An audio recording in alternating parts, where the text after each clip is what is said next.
Assalamualaikum warahmatullahi wabarakatuh.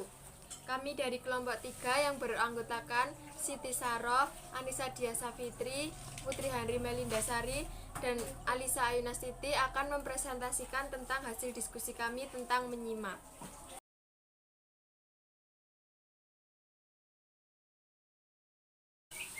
Pengertian menyimak menurut para ahli. Yang pertama, menurut Dr. Andes Hanapi Natasasmita, menyimak adalah mendengarkan secara khusus dan terpusat pada objek yang disimak. Yang kedua, menurut Harimurti K. 1981, menyimak bermakna mendengarkan dengan penuh pemahaman dan perhatian serta apresiasi. Yang ketiga, menurut Andresen dalam Tarigan, menyimak sebagai proses besar mendengarkan, mengenal, serta menginterpretasikan lambang-lambang lisan. Jenis-jenis menyimak. Yang pertama, menyimak ekstensif atau extensive listening. Yang kedua, menyimak intensif atau intensive listening. Yang ketiga, menyimak sosial atau social listening, atau menyimak konversasional atau conversational listening. Yang keempat, menyimak sekunder atau secondary listening. Yang kelima, menyimak estetik atau aesthetic listening. Yang keenam, menyimak kritis atau critical listening. Yang ketujuh, menyimak konsentratif atau concentrative listening. Yang kedelapan, menyimak kreatif atau creative listening. Yang kesembilan, menyimak interrogatif atau interrogative listening. Yang ke-10, menyimak penyelidikan atau exploratory listening. Yang ke-11, menyimak pasif atau passive listening. Yang ke-12, menyimak selektif atau selective listening. Fungsi menyimak.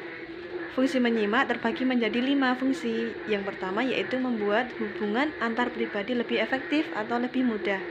Yang kedua, memperoleh informasi yang ada hubungan atau sangkut pautnya dengan profesi atau pekerjaan. Yang ketiga, dapat memberikan respon yang tepat. Yang keempat, mengumpulkan data agar dapat membuat keputusan-keputusan yang masuk akal. Selanjutnya ada tujuan dari menyimak. Yang pertama, tujuan untuk belajar. Nah, di sini orang yang menyimak itu bertujuan untuk memperoleh pengetahuan dari sang pembicara.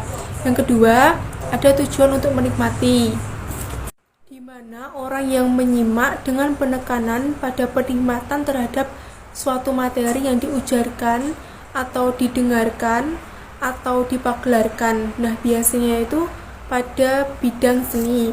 Yang ketiga itu ada tujuan menyimak untuk mengevaluasi. Nah, di sini orang yang menyimak itu bertujuan agar memperoleh atau menilai apa yang disimaknya. Contohnya baik buruknya, terus juga indah jeleknya, tidak logis dan logisnya, begitu. Yang keempat ada tujuan untuk mengapresiasi. Di sini orang yang menyimak agar dapat menghargai apa-apa yang disimaknya. Contohnya pembacaan puisi, pembacaan berita, musik dan lagu.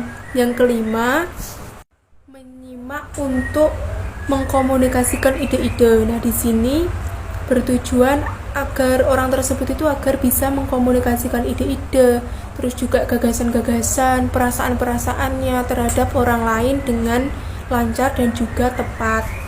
Yang keenam, menyimak untuk membedakan bunyi-bunyi. Nah, di sini itu orang yang menyimak itu bertujuan agar dapat bisa membedakan bunyi-bunyi, mana bunyi yang membedakan arti atau distinktif dan juga bunyi yang tidak membedakan arti.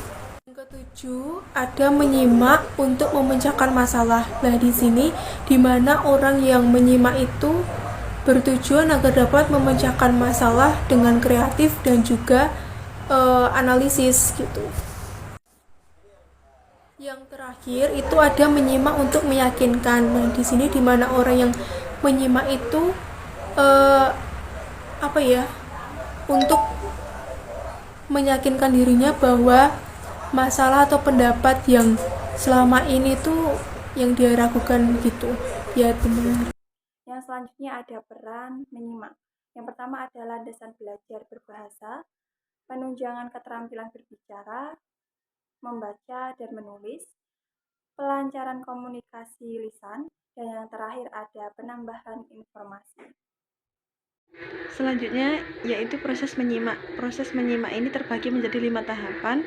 Tahapan yang pertama yaitu tahap mendengar atau hearing. Nah, pada tahap ini anak diharuskan mendengarkan apa yang telah disampaikan oleh Bu Guru, Pak Guru, supaya melatih kefokusan pada anak. Tahap yang kedua yaitu tahap memahami atau understanding. Nah, di sini anak melangkah pada tahap memahami apa yang sudah disampaikan oleh Bu Guru dan Pak Guru. Untuk tahapan ketiga yaitu tahap menginterpretasi atau interpreting. Di sini lebih ke kegiatannya, lebih ke mengarah pada untuk mempraktekannya. Yang keempat yaitu tahap mengevaluasi atau evaluating. Ini tahap penilaian tentang apa yang telah disampaikan oleh Pak Guru. Kemudian tahap nomor 5 yaitu tahap menanggapi atau responding. Tahap ini anak mengikuti pelajaran dengan mengeluarkan pendapatnya. Jadi anak mengeluarkan pendapat semisal memberikan komentar atau tanggapan ketika anak belum paham.